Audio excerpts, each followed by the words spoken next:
Hi everybody and welcome back to my channel. So today I wanted to do a step-by-step simple watercolor tutorial for you. So one of the first things I'm doing is I'm using my round head brush, which is a number 8, and I'm just going into a spot of water and just putting that onto the surface of my paper.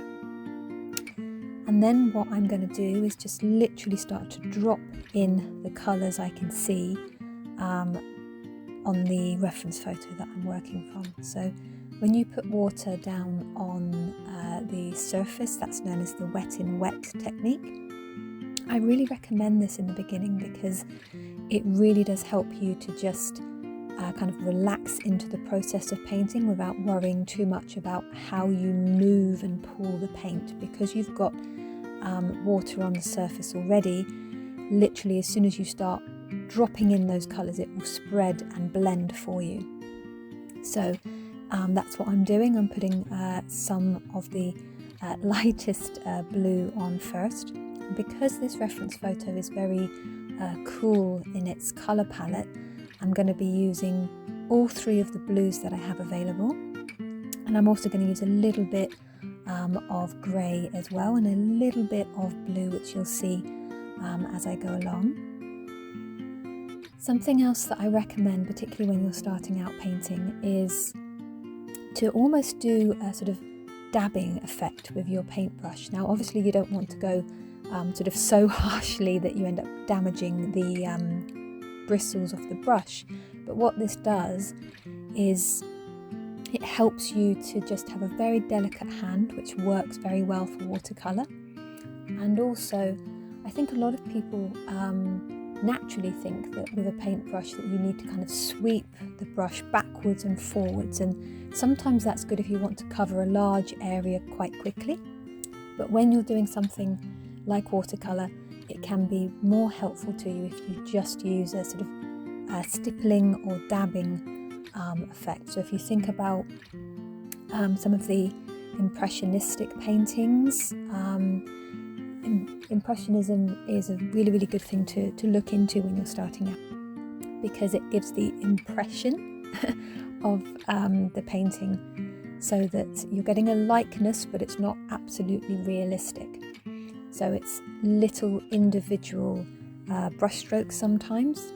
Now obviously when you're using watercolour the way that I am here, is the water will spread the paint and blend the paint for you. So literally all I'm doing is I'm getting a little bit of water on my brush just to moisten it, putting and dropping these colours in, and if there's an area where I need the colour to be a bit darker or a bit more intense, just add more colours and just build it up. Because I'm working from a reference photo, what I'm doing is I'm darting my gaze backwards and forwards between the reference photo and my painting.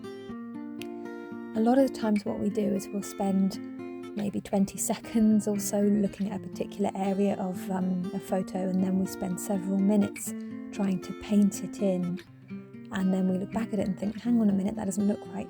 So what I recommend is dart your gaze as frequently as you can, because this will help you to judge whether you need to change anything, if the angles are more or less right. So that's something I'm always doing when I'm working from a reference photo.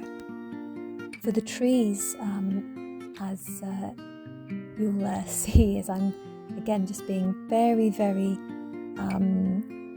simple with the way that I'm painting those in. Is literally just a series of lines where you have that straight line and then some lines going down it, just to create a very basic tree shape. And I'm just following all of these shapes round and just adding in those colours, letting it blend a little bit. As I said, the water will do that for you. I'm also using mixed media paper here. I find that works much better for me personally than watercolour paper. I recommend also, if you're just starting out, instead of spending a lot of money on watercolour paper, because there are several different types, I recommend getting mixed media paper because you can use it for other mediums as well, such as acrylic, soft pastel, oil pastel and pencil. So what I'm going to do now is once the painting is dried, so just sort of lightly touch it just to see if it has dried, and then I'm going to go in with some pen. So I'm going to use a fine liner pen, and because the ink is quite fluid, it will look quite intense, so it will help me to just define some of the areas a little bit better, just to make it stand out a little bit. So I'm just going to create some of the vines, put in some swirls and some dots, and just start to bring out the shapes a little bit more. I do also recommend that even when you're working from a reference photo, don't feel that you have to get absolutely everything correct. If there are some areas that you leave out, if there are some areas that you change, that's absolutely fine. It's your artwork. You can do it exactly how you want to. So I'm just going to do my own version of this, as you saw me do with my brush earlier, is for the bit in the background that's a bit lighter. That's where you can almost kind of wait for your paintbrush to have run out of most of the paint, and then just use the water to sort of move any of the paint around so that you can do the lighter areas. So I'm just going to put some more pen in and just start to kind of work on some of the details, some of the trees, some of the riverbank there as well, just to make it stand out a bit.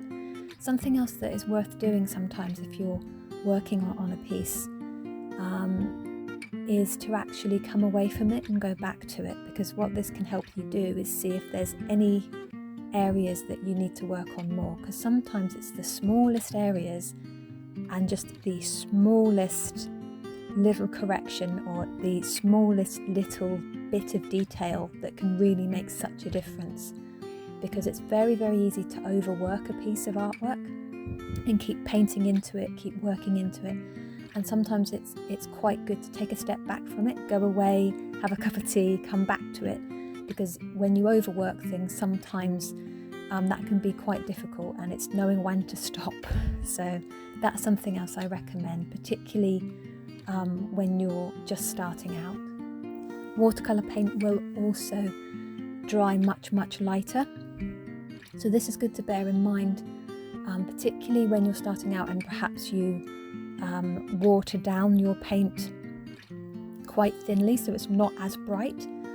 Because obviously if you've got an area where you want to have quite vivid or dark colour, the more paint you put in, the darker it will be. But once it's dry, it will still be a bit lighter. So sometimes you need to wait for the painting to dry so you can truly see the value of that colour before you then know if you need to add anything to it, add more colour to it, or anything like that. So it's always worth coming away from it, as I said, and going back to it. Something else that I will quickly mention is once watercolour has dried, you can work into it with other things, as you can see from the fact that I'm using pen. But you can use colour pencils, you can use soft pastels, oil pastels. It's a very versatile medium, and if you want to use watercolour just to get some basic colours in, and you want to do more detailed work on top with pencil or pen, you absolutely can. There are a lot of times where that can be quite helpful. Sometimes also taking a photograph of it can help you to literally take that bit of a step back, so you can sort of see if there's areas you need to work on. So sometimes that gives you a little bit of distance as well, to see it through a camera, if that makes sense. So I hope you found this helpful. If you're new to my channel, welcome, I'm Emma. Please do like and subscribe if you haven't already, I really appreciate it. Check out all of my other tutorials as well. I've got all sorts on my channel. I'll do some more detailed and more basic things here as well. I'll see you soon for my next video.